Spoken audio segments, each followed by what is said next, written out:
Hello guys and welcome to another episode of Eat Ventures with Lucas. Today we'll be making the absolute queen of the Italian cuisine, which is one and only pasta carbonara. To make this a little more interesting and more challenging, I've decided to go into the forest and try to cook this legendary meal on fire. Join me on this adventure.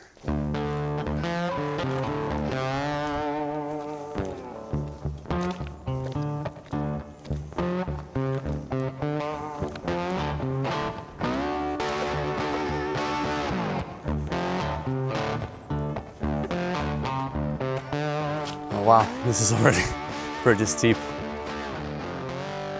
Now I'm not 100% sure where I should go next, but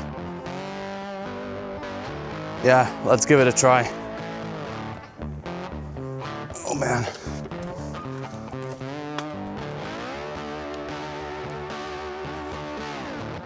Yeah, this looks promising, guys. Look at these rocks. I think we made it.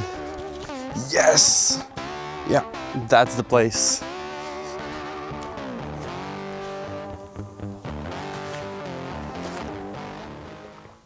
And now it's time to collect some firewood.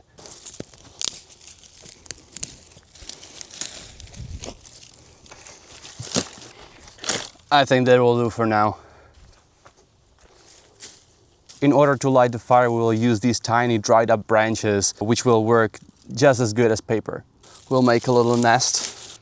Call me noob, but I will use my matches because this is not a survival video.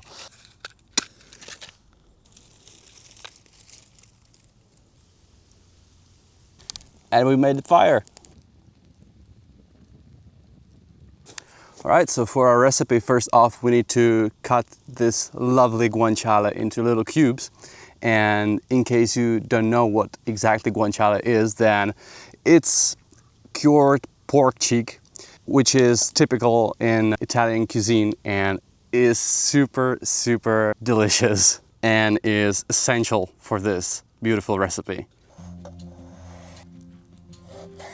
In some recipes, I heard that in case you don't have guanciale, you can also use pancetta, which is true, but it will never taste the same. Guanciale has this specific flavor and aroma, and I think it's exactly guanciale what makes this dish so outstanding. Right, so yesterday I bought this pan, and I have no idea if it's okay to use on an open fire, but we'll find out soon. No, but seriously, like, if it's okay to use on a gas stove, which is also pretty much open fire, right? Then what makes the difference? Maybe I'm just being stupid right now, but yeah, we'll see. We will start with a little splash of olive oil. And now we'll throw in our guanciale.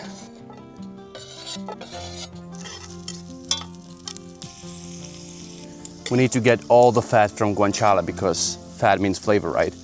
Our guanciale is done and the aroma is unbelievable. And now we'll need to boil our water for pasta. Of course, we also need to salt our water. Unfortunately, I brought only this salt grinder, so it will take a while. And now we'll prepare everything we need for the pasta to become creamy. We'll need 3 egg yolks,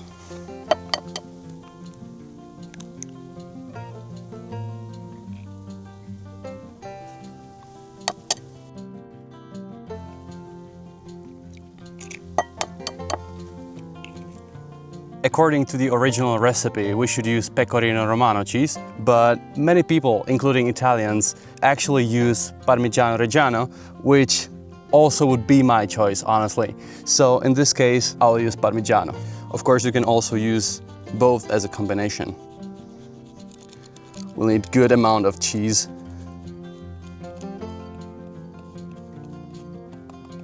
And of course, some black pepper. Now we'll give it a good mix.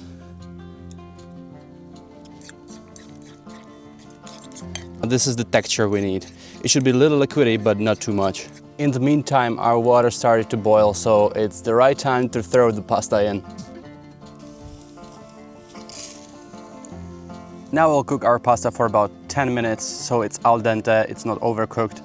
which is very, very important. When it comes to the history of this recipe, it's very interesting because as I learned, pasta carbonara is not as old as I initially thought. I thought maybe it was the favorite dish of Leonardo da Vinci back in the days, but no. This recipe first appeared shortly after the Second World War, and it was in Rome. There are actually many theories about how this all happened.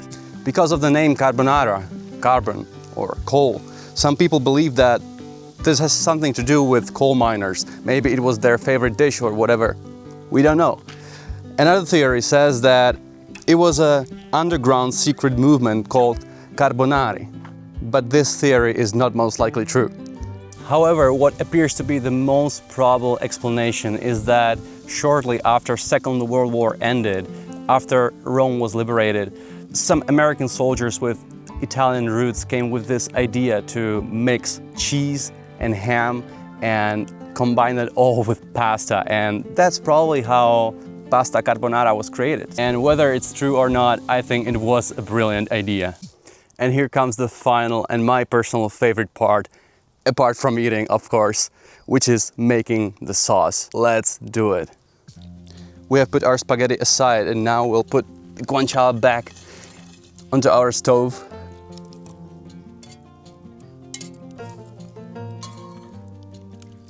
We'll toss it a little bit. Now we'll make the magic. And now let's just toss it. We can also add a little bit of the starch water. Oh yeah.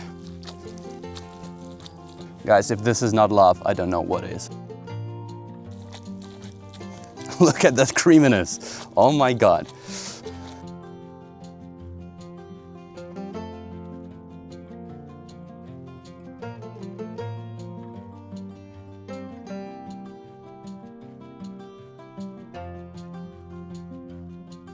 This is the moment we've been waiting for.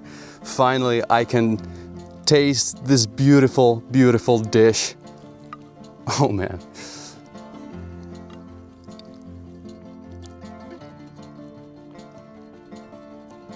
I'm speechless. Guys, the creaminess of that cheese in the combination with yolks, flavor of guanciale is just, it's a perfect combination. I can see why this is the most popular dish in Italy, by far. And also the fact that we made this on fire in the forest is just, everything tastes better outdoors for some reason. I'm not sharing. And these little pieces of guanciale. If you don't have guanciale, don't even start making this recipe, honestly. There's one thing I'd like to say to my friends in Italy. Grazie mille Italia per questo piatto straordinario. Being here solo in the forest, listening to these beautiful, innocent sounds of nature brings me to an idea that there are so many unhappy people when they have the chance to leave their jobs at least for a weekend or for a couple hours. I don't see how this wouldn't help them, at least a bit. I mean, this is something magical. It's so calm and peaceful. And when you combine that with, cooking some delicious food, it's amazing. We have so many options, but for some reason we don't see them. We keep stuck with our problems and daily routines. Yeah, I don't want to get super deep into this, but it's just something that popped in my mind.